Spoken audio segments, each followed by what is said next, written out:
There was one day, it was my husband's birthday. We went out to, it was like a hibachi sushi restaurant. And I was very, very depressed normally, but even worse on this day because today was the day we had to tell our kids that it was Daddy's turn to deploy.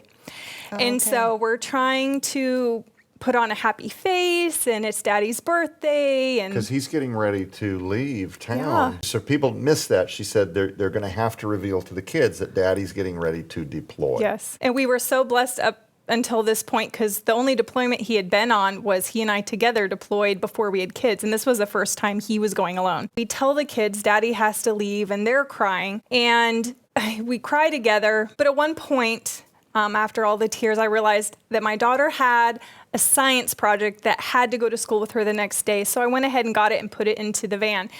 And I didn't realize right away, but when I came out of the van, I had been stepping on a fire ant hill. Now, we lived in South Carolina at the time, and fire ants are everywhere.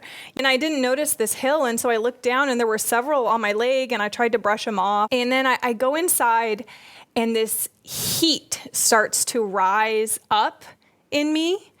And I know instantly, somehow I knew, I don't know if it was the Holy Spirit, I was like, I need Benadryl. And so I go digging through our little bin of medication, and I can't find it, and it's escalating. I know this is suddenly a crisis. And so I go upstairs, and I sit on the bed where my husband and children are still consoling themselves after learning about the deployment. And I tell my husband, go get me some Benadryl. I can't find it. And he saw the panic in my eyes, and he quickly rushes downstairs, and I'm sitting there. And all of a sudden, this darkness starts to close in, and I feel my eyes getting so heavy, and I feel the need to possibly vomit.